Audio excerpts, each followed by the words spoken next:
한번 인사할까요? 밍글라바. 미얀마어로 인사하겠습니다. 밍글라바. 억양이 너무 좋으신데요. 네. 보통 밍글라바 이렇게 인사하라 그러면 밍글라바 뭐 이렇게 하시든지 아니면 밍글라바 이렇게 하시든지 하는데, 함께하는 교회 성도님들 성조가 아주 훌륭합니다. 다시 한번 할까요? 밍글라바. 미얀마 교회 와 있는 것 같은데요. 저는 지금 소개받은 최승훈 선교사라고 하고요. 2008년 11월에 방콕에 도착을 했습니다. 그때 저와 아내 그리고 큰딸이 그때 1년 6개월이었는데 방콕에 도착을 해서 그 다음에 1월부터 그 해 한 해 동안 태국어 공부를 했습니다. 왜냐하면 저는 미얀마 사역을 하지만 태국 안에 있는 미얀마 사람들을 선교 대상으로 하기 때문에 저희 파송단체에서는 태국 선교사로 파송을 받은 거라 태국어 공부를 해서 또 태국어 시험을 봐야 했습니다. 그래서 1년 동안 태국어 공부를 해서 11월 달에 읽기, 듣기, 쓰기, 말하기 이렇게 4가지 과목을 보통의 성적으로 통과를 하고, 그리고 방콕에서 치앙마이로 이사를 했습니다. 그 다음에 그러니까 2010년 1월에 치앙마이로 이사를 했고요. 거기에 이미 먼저 와 있었던 3분 선교사님 가정과 함께 팀을 이루어서 2010년부터 미얀마 사역을 시작했습니다. 1년 동안 태국어 공부를 열심히 하고 치앙마이에 와서 미얀마 교회에 가니까 태국어를 하나도 쓰지 않고요, 다 미얀마 말로 예배를 드리고 있었습니다. 제가 알아들었을까요? 못 알아들었을까요? 하나도 못 알아들었습니다. 신정호 선교사님이라고 제가 아주 존경하는 저희 선교회에 있는 선교사님인데, 그분이 저를 주일마다 미얀마 교회에 데리고 다니면서 함께 예배를 드리게 할 수 있도록 기회를 주셨고, 또 신정호 목사님이 설교를 하면 설교하고 나가기 바로 전에 저한테 어떤 말이 가장 많이 들리는지를 나중에 집에 갈 때 알려달라고. 그럼 저는 집에 갈 때 그러죠. 하나도 못 알아들었습니다. 이렇게. 정말 모르겠더라고요. 여러분 생각해 보십시오. 1년 동안 태국어를 열심히 했는데 교회에 가서 예배 드리는데 하나도 못 알아듣는 그 마음을 아시겠어요? 그래서 다시 시작을 해야 되죠. 그래서 2010년 2월부터 치앙마이에 있는 수탭 은혜교회의 담임 목사인 조민태가 아니고 조민퇴라고 합니다. 미얀마 버마족 목사님인데 그 목사님한테 1년을 공부를 했습니다. 월요일부터 금요일까지 아침 10시부터 12시 매일 그 교회에 찾아가서 목사님을 귀찮게 했죠. 그리고 1년이 지나고 미얀마어로 설교하면서 본격적인 미얀마 사역이 시작됐습니다. 그리고 5년 정도가 흘렀을 때 치앙마이 안에 있는 치앙마이 은혜교회, 저희 선교부에서 제일 첫 번째로 세인 1호 교회인데요, 그 교회의 목사님이 저한테 부탁을 했습니다. 선교사님, 한 달에 한 번 정도 오셔서 태국어로 설교해 주실 수 있습니까? 그래서 제가 못합니다 이렇게 했죠. 왜냐하면 태국어는 말 그대로 시험 보기 위해서 공부한 언어이기 때문에 그 미얀마어로 설교하고 신학교에서 강의하고 있었던 5년 시간이 흘렀을 때 벌써 5년 전에 했던 태국어는 거의 다 잊어버렸거든요. 제가 안 쓰니까. 쓰는 말은 태국말로 화장실 어디입니까? 이것은 얼마입니까? 조금 깎아주세요. 이 정도만 알 수 있었는데, 그분은 제가 방콕에서 1년 태국어 공부한 거를 들으시고 선교사님이 오셔서 태국어로 말씀을 전해 주셨으면 좋겠습니다. 왜 그러냐 물어봤어요. 그랬더니 미얀마에서 이주해 온 사람들이 결혼을 하고 아들과 딸을 낳았는데 그 아들, 딸들이 태국 학교를 다니면서 공부를 하니 미얀마어로 얘기하는 것보다 태국어가 훨씬 더 그 아이들에게 익숙한 거예요. 복음을 설명하는데 미얀마 말로 설교하고 복음을 전할 때에 너무 불편하다는 거죠. 그래서 그 아이들, 여기도 지금 다음 세대를 위한 교회, 젊은 교회인데 그 교회가 다음 세대를 생각하면서 태국어 예배를 시작했습니다. 그러면서 한 달에 한 번 오셔서 태국어로 설교해 달라고 부탁을 받아서 그때부터 또 죽기 살기로 태국어 공부를 시작했습니다. 여러분 그거 아세요? 태국어는요, 태국어 성경에서 쓰는 단어하고 일반적으로 쓰는 단어가 완전히 다른 언어예요. 그러니까 태국어로 설교하려면 또다시 공부를 시작해야 되는 거예요. 그렇게 몇 달 태국어 설교를 위한 준비를 하고 마침내 지금으로부터 8년 전에 그 사역을 시작을 했습니다. 그리고 지금은 한 달에 2번은 태국어 설교를 하고요. 또 한 달에 2번, 2주는 미얀마 설교를 하고 이렇게 하게 됐습니다. 제가 이제 꿈꾸는 게 있었거든요. 하나님, 저는 태국어와 미얀마어로 자유롭게 설교도 하고 성경도 강의하는 선교사가 되게 해달라고 그렇게 기도하면서 이 일을 시작을 했는데 하나님께서 그 기도를 들어주시고 미얀마 우리 그레이스 선교회 안에 있는 미얀마 신학교에서도 강의를 할 수 있도록 해주시고 또 태국 신학교 2곳에서도 계속 강의를 할 수 있도록 하나님 기회를 주셔서 그렇게 강의를 하면서 사역을 진행해 나가고 있습니다. 그러는 중에 그레이스 선교부 안에 미얀마 교회만 있었는데 태국 교회가 생겼어요. 밤프라쿤이라는 그 뜻은 은혜의 집이란 뜻인데 밤프라쿤 교회에서 한 달에 한 번 지금 계속 설교를 하면서 또 태국 사람들에게, 태국 어린이들에게도 복음을 전하는 사역을 감당을 하고 있습니다. 함께하는 교회와의 인연은 지금은 소천하셨지만 메소에서 10년 동안 너무 신실하게 사역하셨던 박권수 장로님 그리고 최경희 권사님 두 분이 너무 신실하게 메소에서 사역을 하셨는데 함께하는 교회와 그 두 분 선교사님이 연결이 돼서 사역을 하시다가 박권수 장로님 선교사님이죠. 선교사님이 소천하시고 그 사역이 자연스럽게 저에게 이어졌습니다. 그래서 그때부터 황동환 목사님, 염상성 목사님 또 함께하는 교회와 같이 사역을 할 수 있게 되었습니다. 황동환 목사님 뵐 때마다 너무 은혜가 되고 그 설교 한마디 한마디가 꾸밈이 없고 가면을 쓰지 않은 그 솔직하고 담백한 그리고 순수한 그런 설교를 제가 통역할 수 있게 돼서 너무나 감사드리고 지난 2월에도 오셔서 미얀마 교회 사역자 부부들을 섬겨주셨는데 그때도 함께 통역하면서 은혜 받았던 기억이 있습니다. 한 가지 어려운 것은 말이 너무 빠르시고 그리고 경상도 사투리가 너무 심하셔서 거기까지는 어떻게 해보겠는데 어떨 때는 문장과 문장 사이에 한 3문장을 건너뛰고 말씀을 하셔서 그거를 제가 예상을 하고 통역을 해야 되기 때문에 그게 좀 어려운 일이긴 한데 그래도 은혜 가운데서 우리 황동환 목사님 또 함께하는 교회와 같이 미얀마 선교를 위해서 헌신하고 여기까지 오게 하신 하나님께 너무나 큰 감사를 드립니다. 오늘 함께하는 교회에 와서 말씀을 전하게 돼서 너무 감사드리고 저는 사실 여기 나오기 전에 함께하는 교회에서 말씀을 전할 거라고는 정말 꿈에도 생각을 못했습니다. 근데 염상수 목사님 전화 오셔서 6월 20일 오늘 말씀하셔서 사실은 제가 오늘 여기 인천에서 내려왔거든요.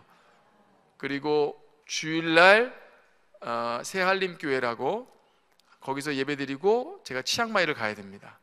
여기서 곧바로 비행기 타고 치앙마이 가고 그리고 그 다음날 아침 일찍 일어나서 차를 몰고 5시간 동안 몰고 메솥을 도착해야 되고요. 메솥에서 난 12시에 함께하는 교회 단기팀을 만나야 됩니다. 그리고 월, 화, 수, 목요일 오전까지 같이 사역을 하고 다시 함께하는 단기팀이 방콕으로 내려가면 저는 또 차를 몰고 5시간 동안 치앙마이로 와야 됩니다. 그리고 비자 연장을 해야 되고요. 비자 연장이 끝나면 다시 7월 4일 날 한국행 비행기를 타고 7월 5일 날 다시 한국에 오는 일정을 가지고 있습니다. 저는 제가 이렇게 될 거라고는 생각지도 못했습니다. 마치 무슨 대통령 된 것처럼 비행기를 타고 여기 한국과 태국을 오갈 거라고는 생각도 못했는데, 하지만 그런 일정 속에서 하나님께서 귀한 사역을 주셨고 사역을 함께 감당할 수 있는 교회와 또 성도님들을 주셨기에 감사한 마음으로 감당하기를 원합니다. 영육간에 강건할 수 있도록 저를 위해서 계속 기도해 주시기를 부탁드리겠습니다. 네. 오늘 말씀은 본문이요, 주기도문이잖아요. 주기도문은 총 3부분으로 나눠져 있습니다. 우리 한번 보실까요? 제가 PPT를 좀 주면 요 다음 거 볼게요. 본문을 읽었으니까. 3부분으로 나눠져 있는데 첫 번째 부분은 하나님의 이름을 부르는 겁니다. 그래서 우리가 주기도문 시작할 때 하늘에 계신 우리 아버지여 이렇게 시작을 하잖아요. 이게 첫 번째 부분입니다. 두 번째 부분은 청원이에요. 청원은 총 6개가 있습니다.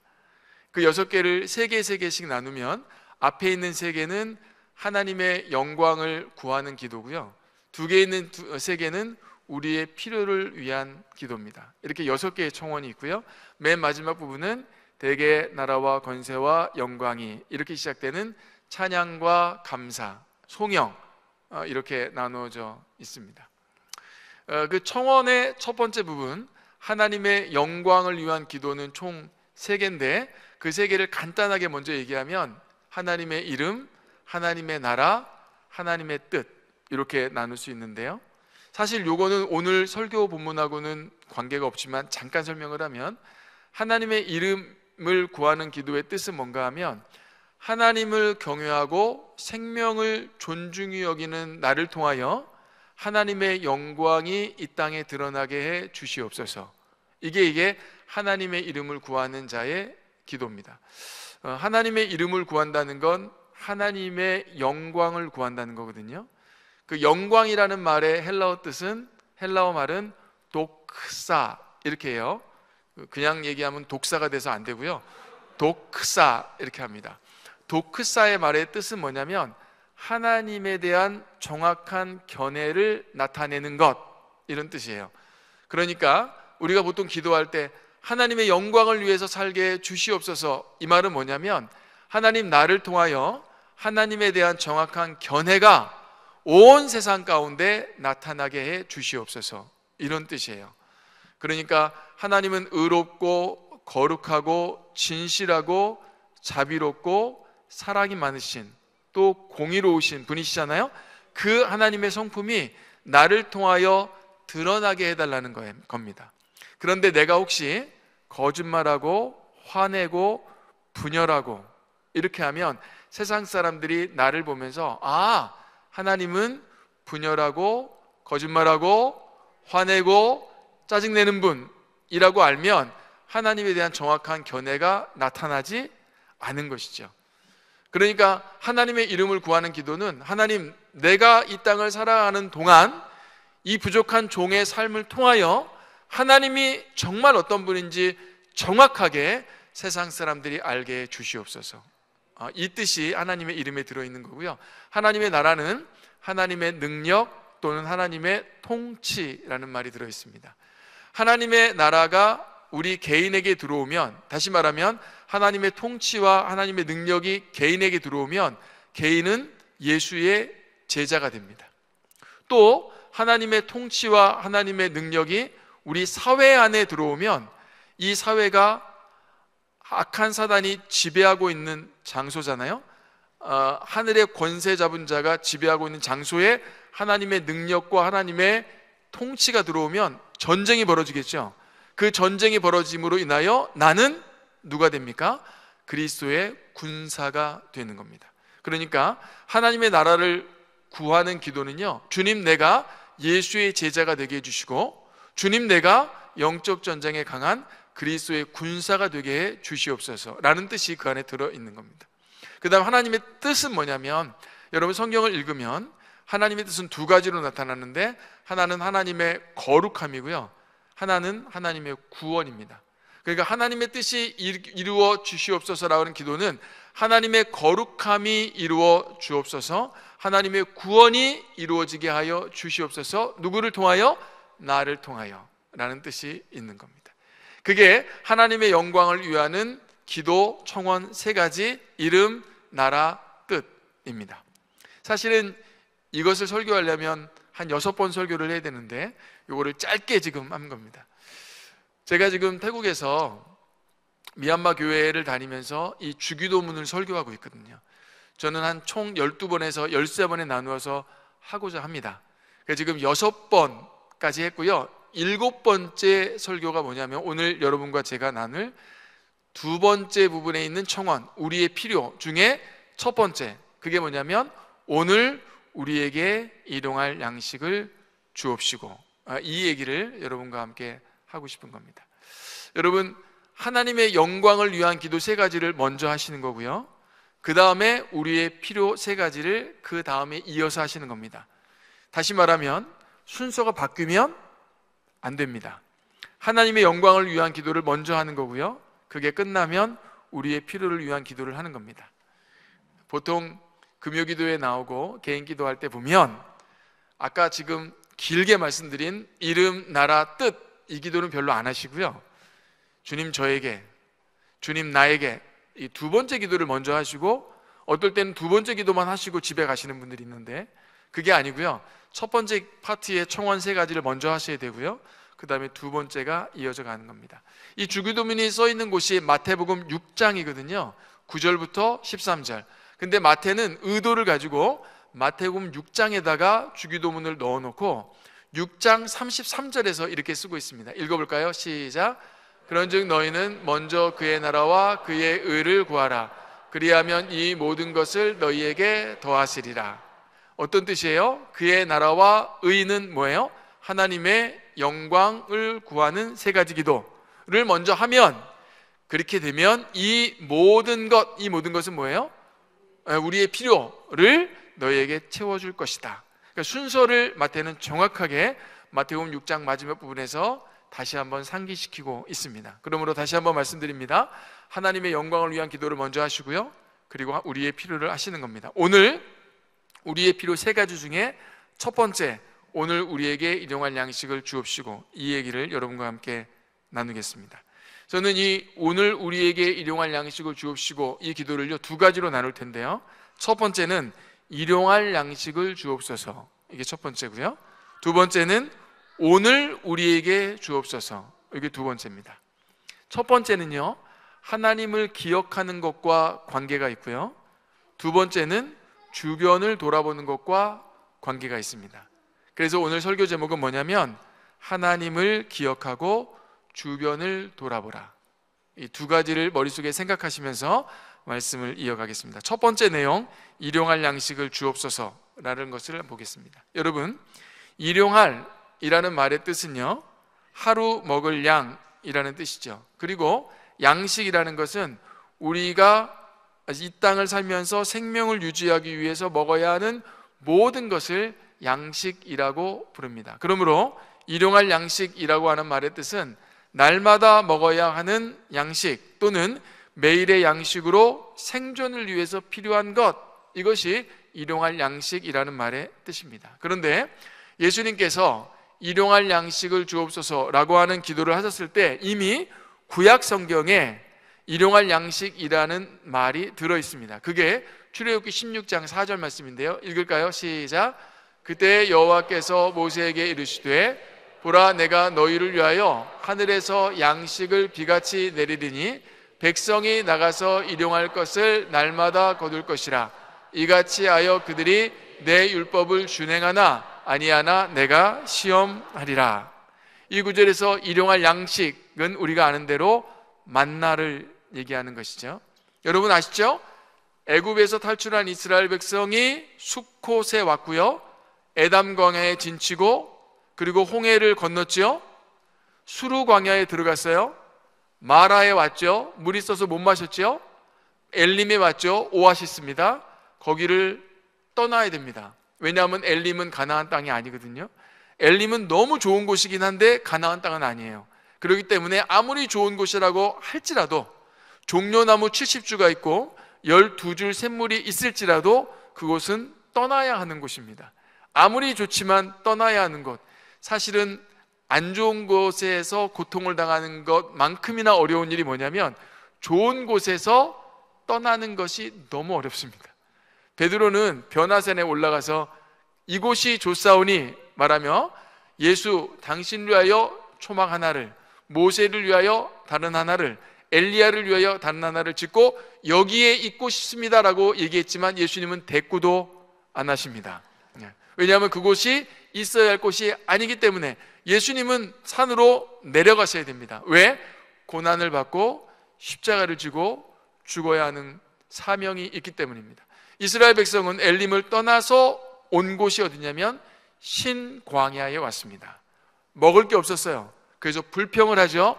그때 하나님께서 만나를 주십니다. 근데 하나님께서 만나를 주실 때 한없이 쏟아부어 주신 다음에 능력이 되는 대로 다 가져가라 이렇게 말씀하지 않으시고요, 만나는 아주 엄격한 규칙이 있는데 당일의 분량만을 거두도록 명령하셨습니다. 이게 하나님과 우리의 생각의 차이고, 하나님과 우리의 생각의 차이 때문에 우리는 별로 편하지가 않아요. 너무 불편해요.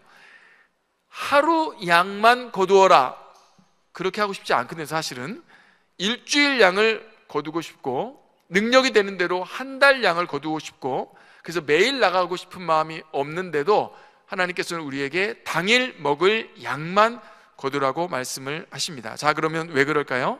그 이유가 신명기 8장 3절에 있습니다. 읽어볼까요? 시작. 너를 낮추시며 너를 줄이게 하시며 또 너도 알지 못하며 내 조상들도 알지 못하던 만나를 내게 먹이신 것은 사람이 떡으로만 사는 것이 아니요 여호와의 입에서 나오는 모든 말씀으로 사는 줄을 내가 알게 하려 하심이니라. 아멘. 만나는 이스라엘의 육체를 위한 양식임에 틀림없지만은 이스라엘은 만나를 먹으면서 이 음식이 어디로부터 왔는지를 알아야 됐습니다. 아까 읽은 출애굽기 16장에 보면 하늘로부터 비같이 내린다고 말씀해 주셨는데 이 말의 뜻은 만나가 하나님께로부터 온 양식이라는 거죠. 그러므로 이스라엘 백성들은 만나를 먹을 때마다 이것이 하나님께로부터 온 것이라는 걸 알고 이렇게 고백해야 됩니다. 내가 먹고 마시는 모든 것이 하나님께로부터 온 것이구나 라는 걸 인정하고 믿고, 그러므로 하나님을 신뢰하며 살아야 됐습니다. 이것이 하나님께서 만나를 내려주신 목적이고, 이 목적을 성취하기 위하여 일주일치 또는 한 달치가 아니라 당일치만 거두어서 먹어야 한다라고 법칙을 말씀해 주신 겁니다. 그러므로 이스라엘 백성들은 만나를 먹으면서 하나님을 기억할 수 있습니다.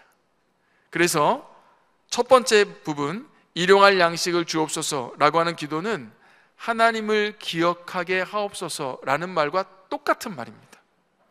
여러분이 주기도문으로 기도할 때 이 부분에 맞을 때 항상 기억해야 할 것은 하나님을 기억하는 겁니다.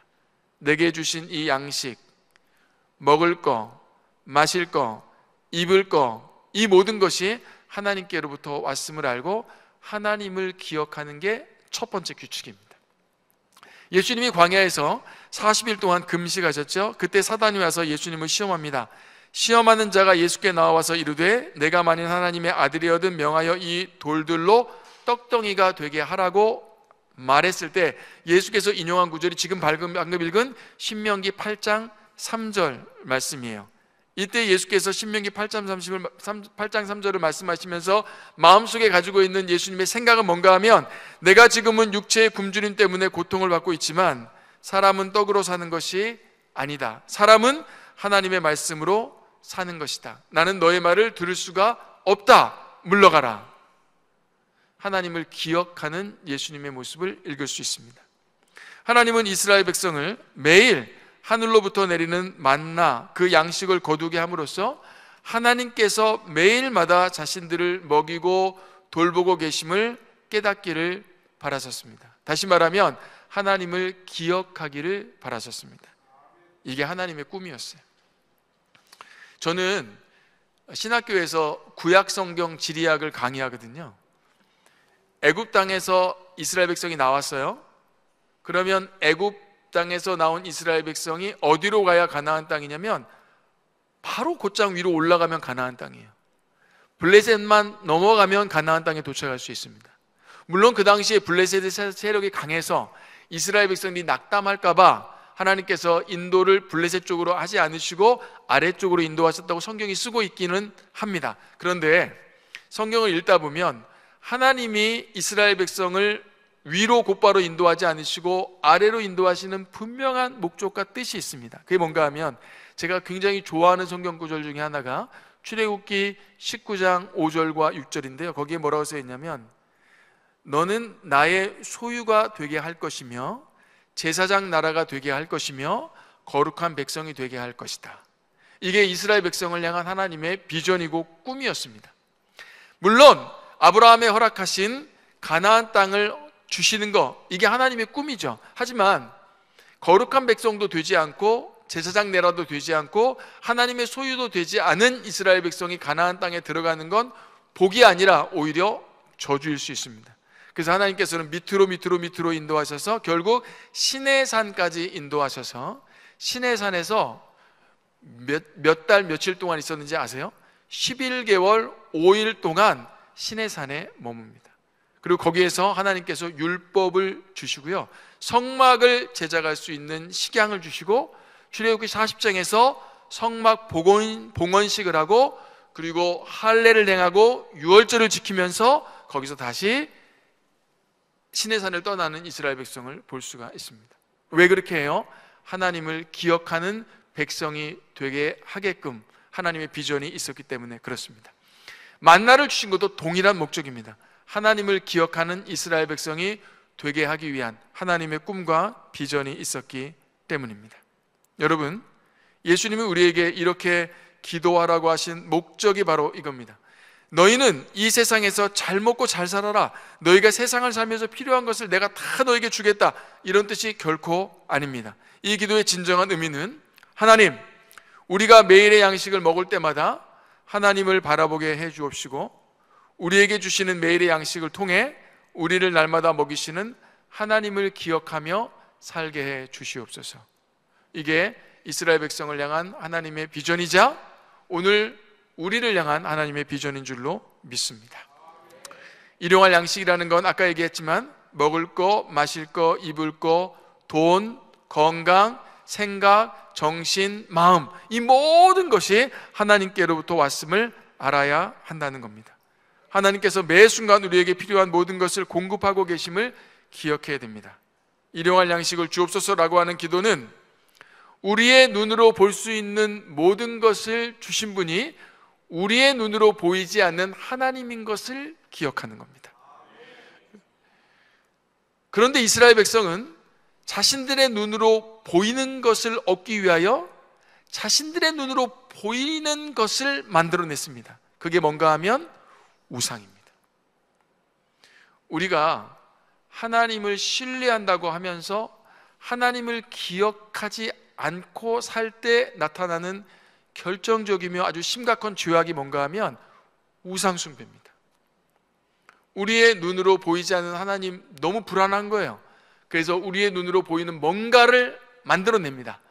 의지할 수 있는 누군가를 만들어냅니다. 그게 사람이 됐든 그게 돈이 됐든 그게 무엇이 됐든, 그래서 그것을 의지하면서 하나님을 의지한다고 말하지만 그것은 거짓말이죠.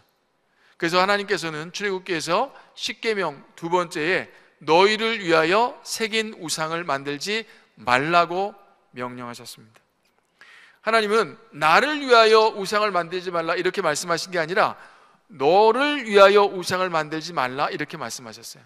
그러니까 우상은 결국 나를 위하여 만들어내는 겁니다. 혹시 내가 하나님을 믿는다고 하면서 하나님의 이름을 이용하여 내가 마음속에 생각하는 어떤 소규의 목적을 달성하고자 하는 생각이 있다면 그건 역시도 우상 숭배입니다. 하나님을 우상으로 만드는 아주 심각한 죄입니다. 저는 선교지에 있으면서 이 생각을 너무 많이 합니다. 주님, 저는 오늘 왜 살까요? 주님, 저는 왜 여기에 있을까요? 주님, 저는 왜 선교사가 되었을까요? 오늘 주일 아침에 저는 어느 교회가 설교를 해야 되는데 주님, 저는 왜 설교를 하러 가는 걸까요? 혹시 주님의 이름을 빙자하여 나의 입속을 챙기기 위해서 하는 건 아닙니까? 이런 질문을 저는 굉장히 많이 합니다. 여러분, 하나님 한 분만 기억할 수 있는 복이 있기를 주의 이름으로 축원합니다. 하나님, 나의 생명은 나의 노력이나 수고가 아닌 오직 창조주 하나님, 은혜가 충만하신 하나님에 의해서만 보존될 수 있음을 믿습니다. 이렇게 신앙 고백하는 사람들이 될 수 있기를 주의 이름으로 축원합니다. 이렇게 고백할 수 있는 사람만이 일용할 양식을 주옵소서라고 하는 말의 뜻이 무엇인지를 정확하게 알고 기도하는 사람이 될 수 있는 겁니다. 그래서 오늘 첫 번째 파트 뭐라고요? 하나님을 기억하라. 첫 번째입니다. 두 번째는 오늘 우리에게 주옵소서. 여러분, 오늘 우리에게 주옵소서라고 하는 이 기도를 드릴 때 우리가 꼭 기억해야 할 단어가 있는데요, 그것은 시간을 알려주는 오늘이라는 단어입니다. 예수님이 이 단어를 사용하시는 이유가 있어요. 하나님께서 나에게 위탁하여 살게 하신 이 오늘을 사는 동안 나에게 필요한 것이 충분히 채워졌다면 그것으로 끝내라는 의미가 들어 있습니다. 오늘 내가 사는 동안 내가 먹는 거, 입는 거, 마시는 거, 이것이 충분히 채워졌다면 더 이상 욕심 부리지 말고 거기서 멈추라는 뜻이 들어져 있습니다. 그러면 충분히 채워진 다음에 남는 것들이 있어요. 나머지 것들, 이는 어떻게 해야 될까요? 이것은 나눠야죠. 그게 오늘 우리에게 주옵소서라고 하는 두 번째의 기도가 가지고 있는 아주 중요한 뜻입니다. 내 주변 사람들과 나누는 것. 여러분, 이것이 하나님 나라의 특징입니다. 그리고 이 하나님 나라의 특징을 가장 잘 보여준 곳이 초대교회입니다. 사도행전 2장 44절 45절 읽어볼까요? 읽습니다. 시작. 믿는 사람이 다 함께 있어 모든 물건을 서로 통용하고 또 재산과 소유를 팔아 각 사람의 필요를 따라 나눠주며. 아멘. 초대교회는 예수님의 십자가로 구원받은 사람들이 예수님이 보여주신 사랑을 나타내고 나눈 아주 독특한 모임이었습니다. 그들은 먼저 다른 사람들의 부족함을 봤고요, 다른 사람들의 결핍을 보았고요, 다른 사람들의 필요를 보았습니다. 그리고 그들에게 자신의 것들을 나누어 주었습니다. 그들은 오늘을 사는 동안 자신에게 필요한 것이 충분히 채워졌을 때 그들이 한 일은 충분히 채워진 다음에 더 많은 것을 얻고자 노력한 게 아니고 자기에게 남아있는 것을 다른 사람들에게 나누기 위해 주변을 돌아보았습니다. 이게 굉장히 중요합니다. 사도행전 4장 32절 밑에 구절 읽을까요? 시작. 믿는 무리가 한 마음과 한 뜻이 되어 모든 물건을 서로 통용하고 자기 재물을 조금이라도 자기 것이라 아는 이가 하나도 없더라. 제가 빨간 글씨로 쏘는 모든 물건을 서로 통용하고 라고 쓰고 있는데, 제가 태국어 성경을 읽으면 여기를 어떻게 번역하고 있냐면요, 태국어 성경은 자기의 물건을 가지고 와서 한가운데 놓고 이렇게 번역을 했어요. 모든 물건을 서로 통용하고, 이 번역보다 자기 물건을 가져와 한가운데 놓았다, 이 번역이 훨씬 더 저는 마음에 듭니다. 자기의 소유권을 포기한 거죠. 그리고 교회 한가운데 놓아서 사람들이 필요한 대로 그것을 나누어 갈 수 있도록 했다는 겁니다. 여러분, 미국에 유명한 부호가 있습니다. 록펠러라고 아시죠? 한번 보여주시겠습니까? 사진을. 두 번째, 이 사람이 이제 록펠러인데요, 이 록펠러는요 23살 되었을 때 사업을 시작했습니다. 석유 사업을 시작을 했죠. 그리고 33살이 되었을 때 미국에서 가장 큰 부자가 되었습니다. 1위죠. 그리고 43살이 되었을 때 세계에서 가장 돈이 많은 부호가 되었습니다. 너무 좋죠? 그런데 53살이 되었어요. 병이 들었습니다. 그리고 의사가 록펠러에게 얘기했습니다. 당신은 심각한 병이 걸렸기 때문에 1년 정도 살 수 있습니다. 이렇게 얘기를 했어요. 그런데 그가 병에 걸린 이유가 있는데요. 그것은 뭔가 하면 조금만 더 라는 병이었습니다. 세계 최고의 부자였는데 그 사람은 조금만 더 라는 생각이 그 사람 마음속에 떠나질 않는 거예요. 그게 결국 그를 병들게 만들었고요. 1년밖에는 더 이상 살 수 없는 지경에 이르렀습니다. 그때 탁자 위에 놓여있는 성경책이 있었고 그 성경에서 이 구절을 읽었습니다. 누가복음 6장 38절 읽겠습니다. 시작. 주라 그리하면 너희에게 줄 것이니 곧 후히 되어 누르고 흔들어 넘치도록 하여 너희에게 안겨주리라. 너희가 헤아리는 그 헤아림으로 너희도 헤아림을 도로 받을 것이니라. 이 구절을 읽는 순간 록펠러의 삶이 변했습니다. 그리고 그때부터 자신의 것을 나누기 시작했습니다. 자신의 돈을 기부했죠. 교회, 학교, 병원에 기부를 했고 가난한 자들에게 자신의 재산을 나누었습니다. 심지어 이 사람은 뉴욕에 살고 있었는데 뉴욕에 있는 모든 인구의 수도세를 이 사람이 다 책임을 졌다는 이야기가 있습니다. 수준이 높은 교회입니다. 여기 놀래주셔서. 그런데 놀라운 것은 모든 사람들이 록펠러의 이런 선행을 보고 록펠러를 존경했겠죠. 록펠러의 마음이 좋아졌습니다. 그의 병도 호전이 됐죠. 건강을 되찾았습니다. 그가 몇 세까지 살았는지 아세요? 98세까지 살았습니다. 98세까지 살았다는 말보다 더 중요한 말이 있습니다. 그가 했던 유명한 말인데요, 이렇게 얘기했어요.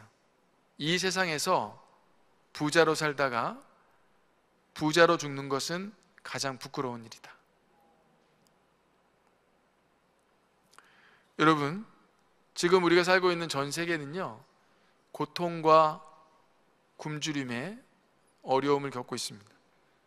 굶주림이 있고 질병으로 죽는 사람들이 계속해서 증가하고 있어요. 그런데 경제는 발전하고 기술도 발전하는데 왜 가난과 굶주림은 없어지지 않는 것일까? 권력을 가진 사람, 부를 가진 사람이 나누지 않기 때문입니다. 여러분, 유엔에서 식량 담당처를 담당하는 장 지글러라는 사람이 쓴 책이 있어요. 책 제목은 왜 세계의 절반은 굶주리는가? 이 책을 이 사람이 썼어요. 그 책에 이 질문에 대한 답이 들어있는데 그 답을 이 사람은 이렇게 얘기했습니다. 권력을 가진 자들, 부를 가진 자들의 탐욕으로 이렇게 되었다라고 그 사람은 그 책에 쓰고 있습니다. 그러니까 인간의 탐욕이 기근과 굶주림을 만들어낸 거죠. 그러니까 인간의 탐욕은 분명 죄악입니다. 여러분, 이런 상황에서 우리가 할 수 있는 일은 무엇일까? 그것은 우리의 주변을 돌아보는 겁니다. 오늘 우리에게 일용할 양식을 주옵소서. 이 말의 뜻은 오늘 나에게 필요한 먹을 것과 입을 것이 충분히 채워졌다면 여기서 욕심을 그치고 내게 남아있는 것들을 다른 사람들에게 나눠주기 위하여 주변을 돌아보게 하옵소서 라는 뜻이 그 기도문 안에 들어있는 겁니다. 오늘 먹을 양식이 없어 굶주리고 있는 사람들을 돌아보아야 할 때입니다. 그리고 그들에게 그것을 나눠야겠죠. 하나님께서 우리에게 주신 것들 중에 일부를 가난한 자들과 나눠야 됩니다. 이것이 천국의 특징입니다. 여러분, 천국은요, 내가 죽어서 가는 곳일 뿐만 아니라 이 땅에서 믿는 사람들, 그리스도인들이 만들어내야 하는 아주 중요한 모임인 줄로 믿습니다. 그 모임을 만들어내는 가장 중요한 방법 중에 하나는 주변을 돌아보는 겁니다. 신명기 15장 11절은 이렇게 기록하고 있는데요, 읽어볼까요? 시작. 땅에는 언제든지 가난한 자가 그치지 아니하겠으므로 내가 내게 명령하여 이르노니 너는 반드시 내 땅에 내 형제 중 곤란한 자와 궁핍한 자에게 내 손을 펼치니라. 가난한 자, 그리고 곤란한 자, 궁핍한 자에 대해서 하나님은 관심을 가지고 있습니다. 그 구약 성경에서 가난한 자로 대변되는 부류가 세 부류가 있는 거 아시죠? 고아와 과부와 나그네. 하나님은 이들에게 굉장히 큰 관심을 가지고 있습니다. 왜냐하면 이스라엘 백성이 애굽 땅에서 나그네처럼 무려 30년을 노예로 살았기 때문입니다. 하나님은 이스라엘 백성을 기억하셨고 그들을 애굽 땅에서 인도하여 아브라함과 맺은 언약대로 큰 민족을 이루게 하실 뿐만 아니라 가나안 땅을 그들의 기업으로 주셨습니다. 가난한 자를 부하게 하신 것이죠. 하나님께서 가난한 자를 돌아보고 계십니다. 마찬가지로 예수 그리스도를 믿는 우리들이 해야 할 일 중에 아주 중요한 일 중에 하나는 주변을 돌아보는 겁니다. 여러분, 인간의 생명은 내가 가지고 있는 돈과 음식을 쌓아놓고 저장한 것 때문에 유지되는 것이 결코 아닙니다. 인간의 생명이 유지되는 방법은 은혜와 평강 때문에 유지되는 줄로 믿습니다. 그러면 여러분, 그 은혜와 평강을 하나님은 누구에게 주실까요? 하나님과 동일한 생각을 가지고 있는 사람에게 주십니다. 그러면 하나님과 동일한 생각을 가졌다는 그 동일한 생각은 뭘까요? 가난한 자를 생각하시는 하나님의 생각과 동일한 생각을 가지고 있는 자에게 하나님은 은혜와 평강을 주시고 그 은혜와 평강을 받은 자가 이 땅에서 살아갈 수 있는 힘과 능력이 있는 겁니다. 그리고 은혜와 평강을 누구에게 주시냐면 하나님과 동일한 곳을 바라보는 사람에게 주십니다. 그럼 하나님은 어떤 곳을 바라보고 계실까? 가난한 자가 고통받고 있는 바로 그 곳을 바라보고 계신데, 우리가 하나님과 동일한 가난한 자가 고통받고 있는 그곳을 바라볼 때 하나님은 우리에게 은혜와 평강을 주신다는 겁니다. 제가 아는 목사님 한 분이 있습니다. 후배 목사님이죠. IVP 출신이에요. IVP 수련회 가가지고 찬양을 불렀어요. 여러분 아시는 찬양인데, 나의 마음이 아버지의 마음 알아, 내 모든 뜻 아버지의 뜻이 될 수 있기를, 나의 온 몸이 아버지의 마음 알아, 내 모든 삶 당신의 삶 되기를. 이 찬양을 계속 불렀어요. 근데 이분의 간증은 뭐냐면 이 찬양을 부르면 부를수록 답답한 거예요. 왜냐하면 나의 마음이 아버지의 마음 알아 라고 했는데 모르겠는 거예요. 나의 온 몸이 아버지의 뜻을 알아 라고 찬양하는데 모르겠는 거예요. 여러분, 하나님의 마음, 하나님의 뜻은 뭘까요? 그것은 가난한 자를 돌아보는 겁니다. 하나님께서 바라보시는 그곳을 같이 바라보는 것이고요, 하나님께서 가지신 생각을 같이 하는 겁니다. 이게 아버지의 마음을 알고 아버지의 뜻을 알고 살아가는 그리스도인의 삶인 줄로 믿습니다. 여러분, 저는 오늘 여러분과 두 가지를 함께 나누는데요. 한번 보여주실까요? 마지막, 다음 슬라이드요. 하나는 일용할 양식을 주옵소서. 그래서 하나님을 기억하라 이 뜻이고요. 하나는 오늘 우리에게 주옵소서. 이것은 주변을 돌아보라, 이렇게. 그래서 오늘 설교 제목은 하나님을 기억하고 주변을 돌아보라. 저는 설교를 준비하면 가장 중요하게 생각하는 게 제목이거든요. 왜냐하면 제목 안에 그게 다 들어있기 때문에. 제가 이 제목을 정하고 나서 너무 기뻤어요. 너무 잘 정해서. 그래서 오늘 여러분 설교를 이렇게 길게 했는데요, 여러분 설교 다 잊어버리셔도 상관없어요. 근데 이것만 기억하시는 거예요. 뭐요? 하나님을 기억하고 주변을 돌아보라.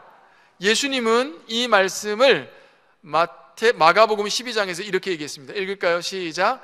내 마음을 다하고 목숨을 다하고 뜻을 다하고 힘을 다하여 주 너의 하나님을 사랑하라 하신 것이요, 둘째는 이것이니 내 이웃을 내 자신과 같이 사랑하라 하신 것이라. 이보다 더 큰 계명이 없느니라. 아멘. 그래서 하나님을 기억하고 라는 말은 하나님을 사랑하고, 주변을 돌아보라, 이것은 내 이웃을 사랑하라. 십자가는 이렇게 되어 있잖아요. 하나님을 기억하고 주변을 돌아보고, 하나님을 사랑하고 이웃을 사랑하고. 저는 함께하는 교회에 너무 감사한 게, 주변을 돌아보는 교회가 된 것으로 인해 너무 감사하고, 그 주변 안에 미얀마 교회가 들어있어서 너무나 감사드립니다. 한번 사진 한번 보여드리세요. 지난 2월 달에 함께하는 교회, 또 10대의 벗 황동원 목사님 비롯해서 염상선 목사님 오셔서 우리 미얀마 사역자 부부 19부부 38명을 초청을 했습니다. 메소 지역에, 그리고 메소 건너편 미얀마 메와디 지역에 있는 사역자 부부를 다 초청해서 2박 3일 동안 세미나를 했습니다. 하나님을 경외하는 마음, 자아상, 그리고 영적 전쟁, 예배, 이런 강의를 2박 3일 동안 해주셨어요. 그리고 강의만 하신 게 아니라 함께 끌어안고 울고 기도하고 사랑한다고 고백하고 하는 이런 사역들을 감당해 주셨습니다. 저는 이런 게 너무 감사해요. 최승훈 선교사가 감당할 수 있는 부분이 있고요, 또 감당할 수 없는 부분을 함께하는 교회가 함께 채워져 나가서 미얀마 사역자 부부뿐만 아니라 그 부부를 통한 미얀마 교회가 더욱더 풍성해져 가고 있음을 볼 때 너무나 좋은 거예요. 제가 작년에 이게 1회였거든요. 올해가 2회였고, 근데 황동원 목사님이 작년 1회를 개최하시면서 저한테 개인적으로 밥 먹으면서 이런 말씀 하시는 거예요. 이거는요, 이러시면서 한 번에 끝나는 게 아니라는 거예요. 이거는 2번, 3번 매년 해야 된다는 거죠. 그래서 저는 이제 2가지 마음이 되는 거죠. 첫째는 너무 감사한 거, 두 번째는 이게 우리 미얀마 사역자 부부들한테 유익이 되어야 되는데, 혹시 이 사람들한테 유익이 아니라 부담이 되면 어쩌지? 근데 부담이 되는 거를 매년 한다고 생각하면 저도 너무 힘들잖아요, 중간에서. 그래서 이게 저한테는 그 말을 들을 때 기쁨과 동시에 또 하나의 그 근심이었어요. 그런데 작년 맨 마지막 날이 됐죠. 그리고 밤 마무리를 하는 시간이었어요. 그때 사역자들 중에 한 사역자가 이렇게 얘기하는 거예요. 선교사님, 이거 한 번 갖고 안 되겠는데요? 이거 매년 하면 안 됩니까? 와, 저는 그때 좀 소름떡 돋는데 또 너무 좋았어요. 그래서 제가 황동원 목사님한테 말씀을 듣고, 혹시 제가 먼저 얘기하면서 이거 매년 해야 되는 겁니다, 그래야 여러분들 영적인 유익이 있는 겁니다, 이렇게 했으면 제가 이 사람들한테 지시하는 게 되잖아요. 강제가 되는데, 그게 강제가 되지 않게 하기 위해서 제가 말을 굉장히 아꼈어요. 이 사람들의 입에서 이게 나오면 좋겠다, 제가 말하지 않고. 근데 정말 하나님 감사하게 이 사람들이 입에서 먼저 나와서 이거는 한 번 갖고는 안 되고 매년 했으면 좋겠다는 말이 나왔을 때 모든 사역자들이 그 장에서 인정하고 그리고 고백하고 했을 때, 제가 이제 황동원 목사님 말 들은 얘기가 있으니까, 그렇잖아도 황동원 목사님이 이미 다 말씀하셔서 내년에도 올 거고 후년에도 올 거고 한다 그러니까 막 박수를 치고 난리가 났던 그런 기억이 있습니다. 주변을 돌아본다는 건 너무나 귀한 일이에요. 귀한 일뿐만 아니라 너무나 필요한 일입니다. 특별히 미얀마 사역자 부부들에게 있어서 이 부부 세미나만큼 중요한 것은 없습니다. 저는 미얀마 사역자 부부들이 목회자 부부기 때문에 항상 거룩하고 항상 사이좋고 항상 사랑하고 이렇게 생각 안 하시죠? 예. 저도 그렇거든요. 예. 그런데 이 모임을 통해서 자기 마음을 내놓는 거예요. 특별히 이번 2월 달에서는요, 이 사역자들이 은혜 받은 게 뭐냐면 속사람에 대한 거예요. 속사람, 안에 있는 사람. 그러니까 안에 사람이 들어있는 걸로 이 사람들이 생각하고 있더라고요. 그래서 그게 아니고 나에 있는 겉사람 말고, 눈에 보이는 거 말고 나의 속사람에 대한 이야기를 했을 때 굉장히 그 은혜를 받았던 기억이 있습니다. 그리고 내년에도 이 사역이 진행이 되겠죠. 이게 하나님을 기억하고 주변을 돌아보는 교회의 힘이며, 하나님께서 그 교회에게 이 사역을 감당케 하심으로 하나님 나라가 확장되게 하시는 하나님의 뜻인 줄로 믿습니다. 한 가지만 더 볼게요. 한 가지만, 마지막. 설교를 너무 길게 해서. 이거는요, 지난 3월 28일 날 미얀마에 지진 난 거 아시죠? 사가잉이라는 지역과 만들레이 그리고 네피도, 이 세 곳에 큰 지진이 났습니다. 이쪽에 지금 배 타고 있는 부분에 있어서 그 여자 선교사님 계시죠? 신정호 선교사님이라고, 제가 너무 존경하는데 신정호 선교사님, 저희 선교부의 선교사님이에요. 선교사님의 사모님이세요. 이 신정호 선교사님은 벌써 2년 전에 미얀마로 이사를 가셨어요. 아예 그 미얀마 양곤이 있고, 양곤 더 위쪽 차 타고 가면 10시간, 비행기 타면 1시간 반, 거기 냐옹쉐라는 곳에 교회를 개척하고 고아원을 하고 또 학교 사역을 하고 있는 그런 선교사님이신데, 거기에 일레라고 하는 큰 호수가 있습니다. 아주 유명한 관광지인데요, 거기에 사람들이 일레 호수에 집을 짓고 이렇게 살아요. 근데 요번에 지진으로 그 집들이 다 무너졌어요. 선교사님의 말에 의하면 한 1000채 정도가 무너졌대요. 그래서 저 무너진 거 보시죠? 그래서 이 선교사님이 배를 타고 다니면서 쌀을 이렇게 나누고 있는 겁니다. 이쪽에 있는 사진은 가운데가 한다희 선교사님, 그 옆이 최현 선교사님, 이 곁에가 김태영 선교사님인데, 이 세 분 선교사님도 저희 선교부 같이 사역하는 선교사님들이세요. 이분들은 지난 5월 5일 날 사가잉 지진 난 곳에 직접 방문을 하셨어요. 저도 가고 싶었어요. 근데 저희 아내가 아버님이 위도 가셔서 한국에 갑자기 가는 바람에 제가 못 갔는데, 세 분이 가셔서 한국 교회에서 헌금한 헌금을 전달을 했습니다. 지금까지 3차에 걸쳐서 전달을 했어요.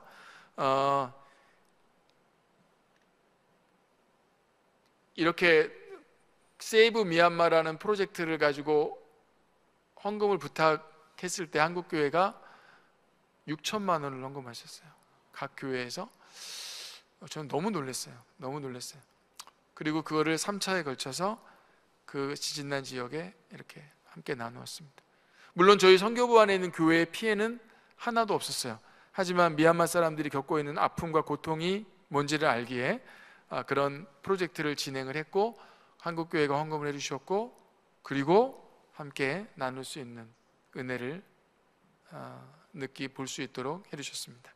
여러분, 오늘 저는 두 가지를 말씀드렸죠. 하나는 하나님을 기억하고, 두 번째는 주변을 돌아보라. 이런 복이 있기를 주의 이름으로 축복합니다. 항상 예수 그리스도를 믿는 그리스도인으로 산다는 것은 하나님으로부터 모든 것이 왔음을 시인하는 자임과 동시에 이것은 나만을 위한 것이 아님을 알고 내 주변을 돌아보아 선한 사마리아인의 삶을 사는 것임을 아는 복이 있기를 바랍니다. 함께하는 교회는 이미 그렇게 하고 있고요, 또 이 사역을 끝까지 이어나가서 하나님의 쓰임받는 교회, 하나님이 사랑하시는 교회, 하나님이 보시고 웃으시면서 야, 참 고맙다 이렇게 말씀하시는 교회가 될 수 있기를 주의로 축복합니다. 네, 한번 기도하겠습니다. 하나님 아버지, 감사합니다. 오늘 이 저녁 시간 하나님을 기억하고 주변을 돌아보는 주기도문에 나와 있는 이 말씀을 가지고 나눌 수 있게 하셔서 감사를 드립니다. 하나님 아버지, 눈을 뜨고 아침을 시작하며 그리고 잠자리에 드는 모든 순간마다 하나님 한 분만을 기억하는 삶에 되게 하여 주시옵소서. 모든 것이 하나님께로부터 왔음을 인정하고 시인하고 고백하고 찬양하고 감사하는 삶이 되게 하여 주시옵소서. 그리고 우리 주변에 있는 가난한 이웃과 가난한 민족과 가난한 나라를 볼 수 있는 눈이 있게 하여 주시옵시고, 하나님께서 우리에게 주신 것들을 함께 나누며 우리를 통해 하나님이 기대하시는 천국이 이루어질 수 있도록 인도하여 주시옵소서. 함께하는 교회를 축복해 주시니 감사합니다. 미얀마 사역자들을 돕고 미얀마 교회를 돕고 미얀마 성도들을 돕고 미얀마 전체를 돕는 교회가 되게 하신 것을 감사를 드립니다. 앞으로 이 교회를 통해서 행하실 일들을 기대하며 또 다음 주에 있을 단기 선교 사역을 기대하며 주님 앞에 온 사역의 일정을 올려드릴 때 하나님 아버지, 사람이 드러나지 않고 오직 하나님의 영광과 하나님의 뜻이 드러나는 시간이 되게 하여 주시옵소서. 감사드리고 예수님의 이름으로 기도드리옵나이다. 아멘.